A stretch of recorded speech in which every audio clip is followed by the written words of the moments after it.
नमस्कार, मैं हूं संजीव कुमार और आप देख रहे हैं वेब समाचार। पूरे झारखंड में पंचायत चुनाव की सरगर्मी जैसी समाप्त हुई। नगर निगम, नगर परिषद, नगर पंचायत चुनाव को लेकर निर्वाचन आयोग एक्टिव हो चुके हैं। आपको बता दें कि झारखंड में कई ऐसे नगर परिषद, नगर पंचायत, नगर निगम क्षेत्र है जहां पे पार्षदों का कार्यकाल 2020 में ही समाप्त हो चुका है। वही कई ऐसे नगर निगम, नगर परिषद, नगर पंचायत क्षेत्र है जहां पे पार्षदों का कार्यकाल 2023 में समाप्त होगा। इसके अलावा 5 से 6 कई ऐसे नगर परिषद, नगर पंचायत क्षेत्र है जहां पे प्रथम बार चुनाव होगा। निर्वाचन आयोग विचार विमर्श कर रही है कि तीनों का चुनाव साथ में कराया जाए या अलग अलग कराया जाए। हालांकि जो संकेत आ रहे हैं बरसात के बाद यानी फेस्टिवल के बाद कभी भी आदर्श आचार संहिता लागू हो सकता है और चुनाव को लेकर के शंखनाद हो सकता है।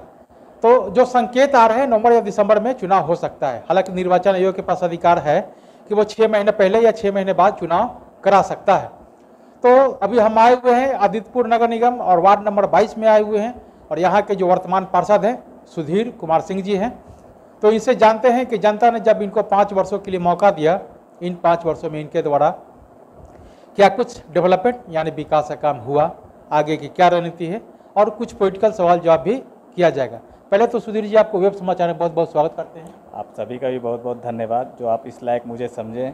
और झारखंड वासियों को पहले तो मेरा जय श्री राम, जय जोहार और आने वाले दुर्गा पूजा की सबको हार्दिक बधाई और शुभकामनाएं मेरे तरफ से। जी, अच्छा ये बताइए सुधीर जी कि जनता ने जब आपको 5 वर्षों के लिए मौका दिया, 4 साढ़े 4 साल का वक्त गुजर चुका है, अगर डेवलपमेंट की बात कहें, विकास की बात कहें, तो क्या कुछ विकास का काम हुआ अभी तक?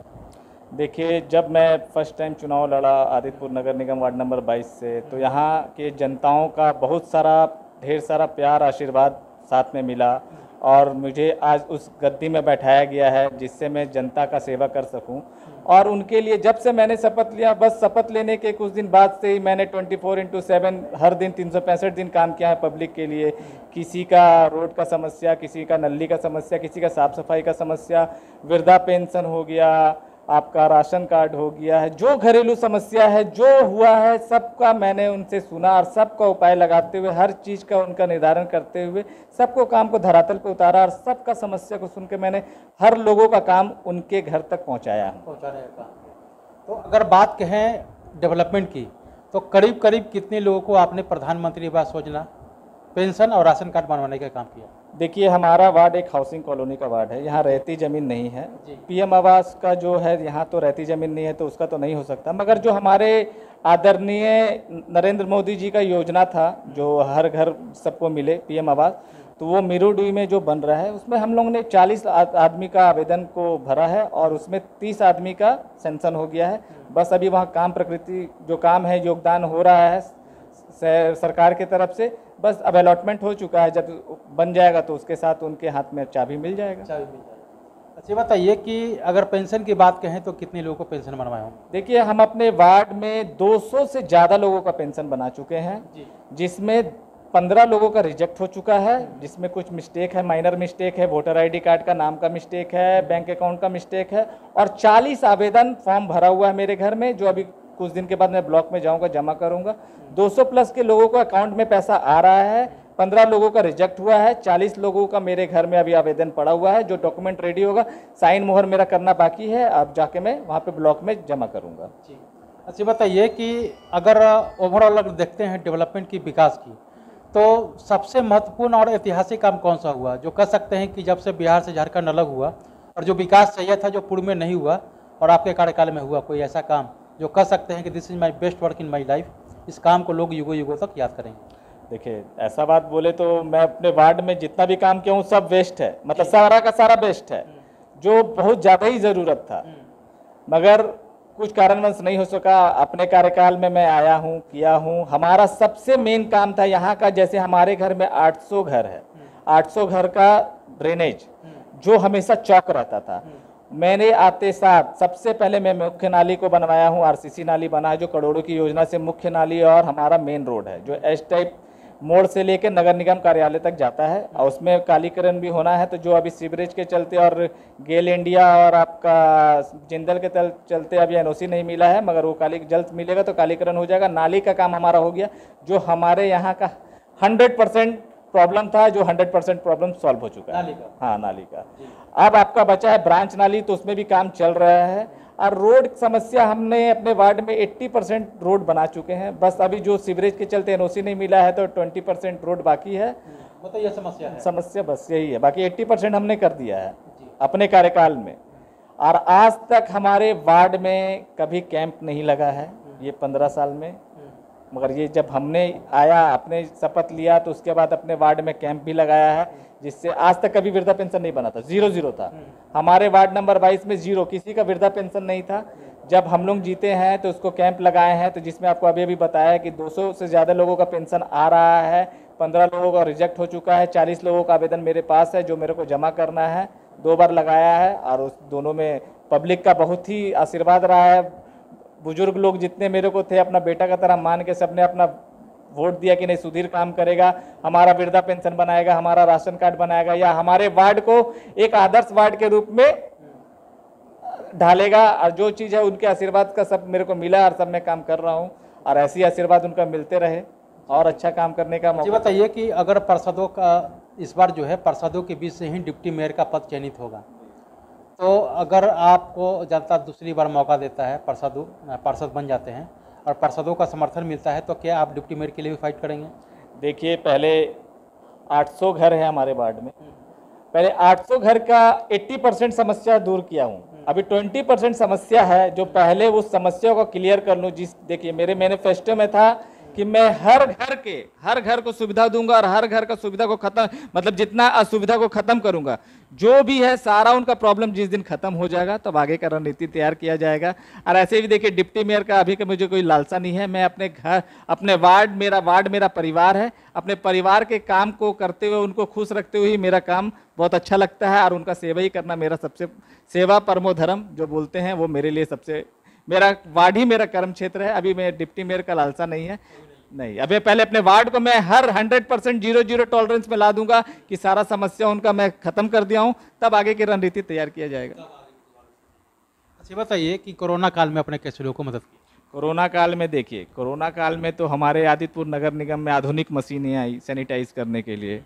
तो वहाँ के जो हम लोग के जो नगर निगम के कर्मचारी के द्वारा सैनिटाइज किया, उनके साथ मिल के, जब सब लोग एक दूसरे को, अपने घर वाले को नहीं छू रहे थे, उस समय हम लोग अपने वार्ड में अपने हाथ से पूरे वार्ड को सैनिटाइज किए हैं। पार्षद होने के बावजूद भी अपने हाथ से हम लोग सबको सैनिटाइज किए हैं। और वार्ड में जैसे देखिए, बहुत लोगों को अनाज भी बांटा गया है, नगर निगम द्वारा ही मुहैया कराया गया था कि जिनको दिक्कत हो रहा है उनको आपका घर घर राशन भी पहुँचाया गया है। कोरोना वैक्सीन का कैंप लगा के वो सबको वैक्सीन भी दिलाया गया है। कोरोना काल में मैंने हर चीज़ को ये सब तो किया है, और लोगों का हमेशा आशीर्वाद भी रहा है। जब भी कोई प्रॉब्लम रहा किसी चीज़ के लिए, 24x2 हम लोग खड़े रहते हैं। मेरा 800 घर है हमारे वार्ड में, हर घर में हमारा फ़ोन नंबर है। कभी किसी को कोई भी प्रॉब्लम होता है, रात को भी प्रॉब्लम होता है, तो तुरंत कॉल करते हैं, और जो कॉल करते हैं उनको जितना हमसे होने का होता है करता हूँ। और पूरे इंडिया में आदितपुर नगर निगम वार्ड नंबर 22 का मैं पार्षद सुधीर कुमार सिंह हूँ। पूरे इंडिया में किसी कोरोना काल में कोई भी पार्षद का ऑनलाइन पोर्टल नहीं था। मैंने ऑनलाइन पोर्टल आपका कोरोना काल में उसको डेवलप किया हूं, कि जो घर बैठे अपने मोबाइल से अपना सुधीर.in करके हमारा ये पोर्टल था, जो अपने घर बैठे भी कोई भी समस्या को हमारे ऑनलाइन पोर्टल में समस्या बताते थे, और उसका हम लोग फ़ोन में ही देख के उनका घर बैठे बैठे ही समस्या को निदान करते थे। ये पूरे इंडिया में किसी भी पार्षद का पोर्टल नहीं था। ये हमारा फर्स्ट, ये पहला पोर्टल मैंने डेवलप किया था कोरोना काल में। आपने सही बात कहा कि मैंने पूरे झारखंड में पूरा दौरा कर रहा हूँ, आज से नहीं फरवरी से, और कभी पार्षदों के द्वारा या मुखिया के द्वारा इस तरह का स्टेटमेंट नहीं आया कि मैं स्पेशल खासकर मतलब कोरोना को लेकर के मैंने कोई ऐसा साइट या वेबसाइट वगैरह बनाया। अच्छा, बताइए कि कोरोना काल में तो आपने लोगों को मदद किया, और कोरोना का प्रकोप अभी समाप्त भी नहीं हुआ है, लेकिन राज्य सरकार ने होल्डिंग टैक्स बढ़ा दिया, क्या सही है? ये देखिए, बहुत ही गलत डिसीजन हुआ है सरकार द्वारा, क्योंकि अभी लोगों का कोरोना काल में एक तरह से देखा जाए तो कमर टूट गया। जो रोजगार में इतना बेरोजगारी हो गई, सबका काम धाम रुक गया। जैसे लोग पैसे से लेके अपना जीवन यापन है जो उनका धरातल में आ गया है, जो अपना लेवल को मेंटेन करके चल रहे थे वो 0-0 में आ गए हैं। इस तरह सरकार को इस चीज़ में पुनः विचार करना चाहिए कि होल्डिंग टैक्स का रेट जितना जल्द हो उसको पुनः विचार करके उसको कम किया जाए, जितना पहले था उसी में ही उनको लॉक कर दिया जाए। ये अभी नया रेट का अभी सरकार तो सोच रही है कि पब्लिक कमा रहा है, मगर नहीं, आप पब्लिक के बीच में घूमिए, क्या पब्लिक का परेशानी है, आप जाके आप 10 लोगों के सर्वे करिए तो किसी को भी आपके चेहरे में खुशी नहीं दिखेगा, कुछ ना कुछ प्रॉब्लम से वो जूझ रहा है। कि सबसे मेन प्रॉब्लम है रोजगार, यहाँ रोजगार की बहुत कमी हो रही है और जिससे सारा परिवार उनका मतलब क्या बोले, सब परिवार उनका बहुत ही मतलब नाखुश है और परेशान है, जो कुछ नहीं कर पा रहा है। सरकार को इसको तुरंत अविलंब कार्रवाई करते हुए या मतलब ये करना चाहिए, अपने मतलब सचिव को डिसीजन देना चाहिए कि जितना जल्दी हो इसका रेट को पुनः विचार करते हुए जो पुराना रेट था उस पुराना रेट में लाया जाए। ये हमारी भी तरफ से ये मांग है, सरकार से एक रिक्वेस्ट है, निवेदन है। अच्छा बताइए कि भारत का संविधान एक है और जनता के प्रतिनिधि आप भी हैं, जनता के प्रतिनिधि MP MLA, तो उन लोगों को हर तरह का सुविधा दिया जाता है और आप लोगों को केवल मानदेय मिलता है और कुछ पेट्रोल वगैरह का कुछ खर्च ऐसा मिल जाता है महीने में जो होता है। तो केंद्र सरकार, राज्य सरकार से क्या मांग करते हैं कि आप लोगों को पेंशन की सुविधा नहीं होना चाहिए, क्या स्वास्थ्य का लाभ नहीं मिलना चाहिए, जो अन्य सुविधाएं मिल रही हैं? देखिए, पार्षद और मुखिया सबसे निचला स्तर जो डायरेक्ट जनता से जुड़ता है, जनता का सबसे निचला स्तर का काम पार्षद और मुखिया ही करता है, ये आप लोग भी जानते हैं।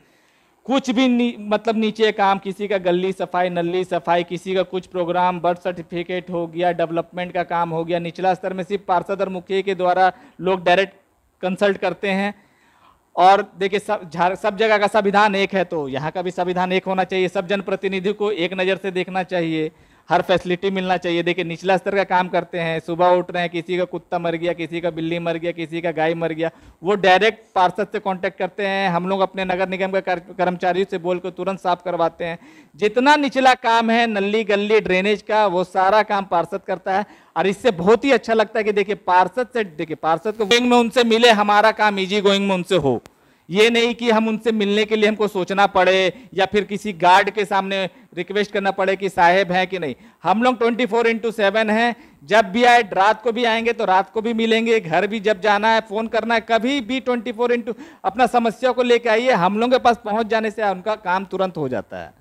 जितना भी आदित्यपुर का आधुनिक मतलब जितना भी मतलब बोला जाए, जो हम लोग का अधिकार है, हम लोग हर घर में पहुंचाने के लिए तत्पर रहते हैं और कोई भी समस्या हो उसको पूरा करने के लिए जनता के साथ हमेशा खड़ा रहता है। और एक चीज बता रहे, हमारा वार्ड नंबर 22, हमारा वार्ड की जितनी भी जनता है बहुत ही अच्छे हैं, हर चीज में आपको सपोर्ट करेंगे, हर चीज में अपना मार्गदर्शन देते हैं, ऐसे नहीं, ऐसे करो, ऐसे नहीं। और हर चीज के लिए हम लोग को बहुत ही ज़्यादा उनसे अपेक्षा रहती है कि हम लोग को एक नया चीज़ बताते हैं और उस चीज़ को हम लोग बड़े बुजुर्ग के साथ उनका हेल्प लेके उनको काम करते हैं। और हमारे वार्ड में कोई भी चीज़ का कभी कोई परेशानी नहीं होती है, क्योंकि हमारे वार्ड के जितनी भी लोग हैं सारे के सारे बहुत ही मतलब क्या बोले, बहुत ही अच्छे हैं, जिनका हमेशा आशीर्वाद हमारे पास रहता है।